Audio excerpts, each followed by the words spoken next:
అమృత తన కొడుకుతో కలిసి హాస్పిటల్లో బయట కూర్చుని ఏడుస్తూ ఉంటుంది.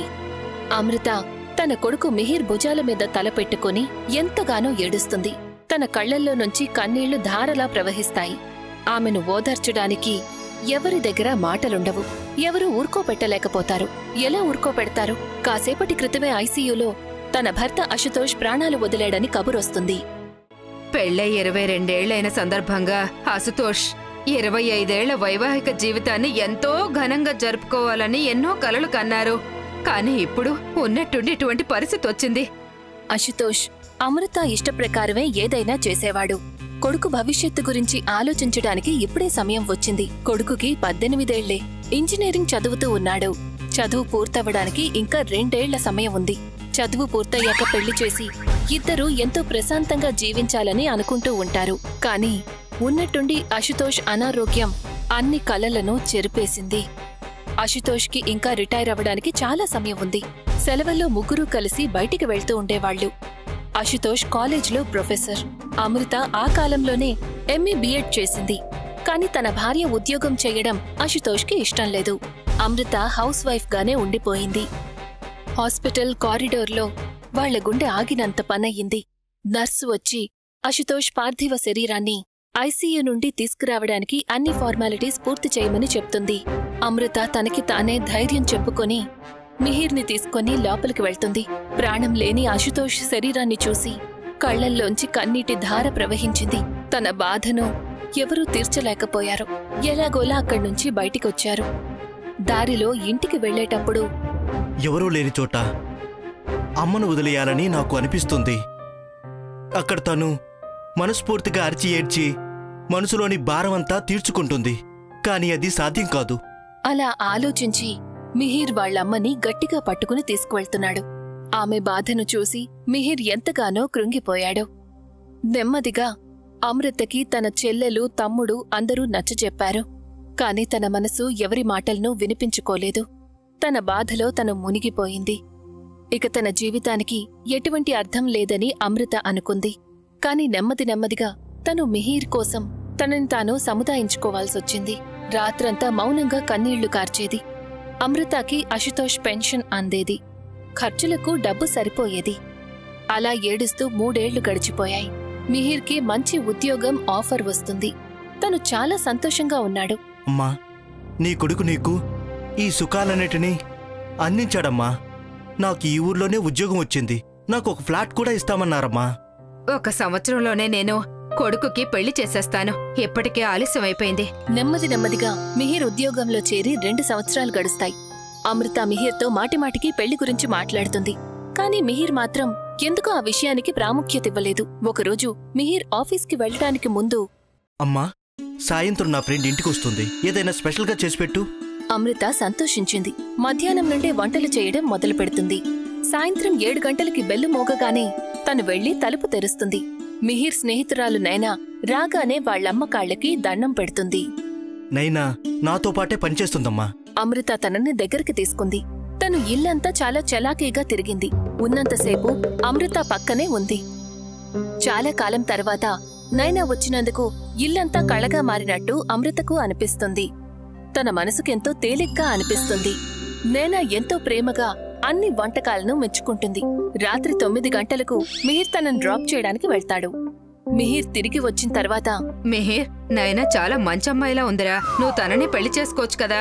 మిహిర్ వెంటనే వాళ్ల అమ్మ వైపు చూసి ముసిముసి నవ్వులు నవ్వుతాడు. ఒకవేళ నీకు నచ్చిందంటే అలాగే చేసుకుంటానమ్మా. అమృత సంతోషిస్తుంది. కొన్ని నెలల్లోనే వాళ్ళిద్దరికి పెళ్లి జరుగుతుంది. మొదటి కొన్ని రోజులు చాలా సంతోషంగా ఉంటారు. కాని 2 ఏళ్ల తర్వాత ఎందుకో అమృతకు అనుమానం వస్తుంది. ఇద్దరూ ఏదో విషయంలో గొడవ పడుతున్నారు అని. ఒకరోజు వాళ్ళిద్దరూ గొడవ పడుతున్నప్పుడు కొన్ని మాటలు కిచెన్లో ఉన్న అమృతకి పగిలిన అద్దం ముక్కల్లా వచ్చి గుచ్చుకుంటాయి. నువ్వు కంపెనీ వాళ్ళు ఇచ్చిన ఇంట్లో ఎందుకుండనంటున్నావు? నాకెక్కడ నచ్చడం లేదు. మీ మమ్మీ ఎప్పుడు చూసినా నా వెనకాల తిరుగుతుంది. మీ బంధువులు కూడా ప్రతిరోజు ఏదో కొంకతో వచ్చి వెళ్తుంటారు. మనకసలు ఇంట్లో ప్రైవసీ లేకుండా పోయింది. నేనిక్కడ ఉండలేను. తన మాటల గురించి అమృత ఆలోచిస్తుంది. నేను తనని జాగ్రత్తగా చూసుకుంటున్నాను. కాని ఇలా జరిగిందేంటి? మరుసటి రోజు తనకి ఆరోగ్యం బాలేనట్టు నటించి మంచం మీద పడుకొనుంటుంది. టిఫిన్ సమయానికి మిహిర్ తయారయ్యి, మమ్మీ, త్వరగా టిఫిన్ పెట్టు. అంటూ గదిలోంచి బయటకొచ్చి చూసేసరికి డైనింగ్ టేబుల్ ఖాళీగా ఉంటుంది. మమ్మీ నిద్రపోతూ ఉంటుంది. తను పరిగెత్తుకుంటూ మమ్మీ దగ్గరికి వెళ్తాడు. మమ్మీ, ఇవాళ టిఫిన్ చేయలేదా? లేదు, ఇవాళ ఒంట్లో కాస్త బాగోలేదు. మందులు వేసుకున్నావా? లేదు. మిహిర్ వెంటనే బిస్కెట్ క్రోసిన్ తీసుకొస్తాడు. అమృతకిష్టం లేకపోయినా లేచి మందులు వేసుకుంటుంది. మమ్మీ, నువ్వు విశ్రాంతి తీసుకో. మేము ఆఫీస్లో ఏదైనా తినేసొస్తాం. సాయంత్రం డాక్టర్ దగ్గరికి వెళ్తాం. సాయంత్రం మిహిర్ వచ్చాక తనని డాక్టర్ దగ్గరికి రమ్మని అడుగుతాడు. వద్దొద్దు, ఇప్పుడు బాగానే ఉంది. వారం రోజుల వరకు అంతా బాగానే ఉంటుంది. కాని నైనా అంటి ముట్టనట్టు ఉంటుంది. వాళ్ల గొడవ ఇంకా పూర్తయినట్లుగా అనిపించదు. మళ్ళీ ఒకరోజు నైనా అలా మాట్లాడడం వినపడుతుంది. నీకు కావాలంటే నువ్విక్కడే ఉండు, నేను మాత్రం ఉండలేను. ఒకరోజు మిహిర్ ఆఫీస్ నుంచి వచ్చిన తర్వాత, మిహిర్, మీ కంపెనీ వాళ్ళు నీకేదైతే ఫ్లాట్ ఇస్తామని అన్నారో దాని సంగతి ఏమైంది? మిహిర్ గుటకలు వేస్తూ అమ్మవైపు చూసి ఇలా అంటాడు. నువ్వేమనుకుంటున్నావు? మనం ఆ ఫ్లాట్కి షిఫ్ట్ అయిపోదామనా?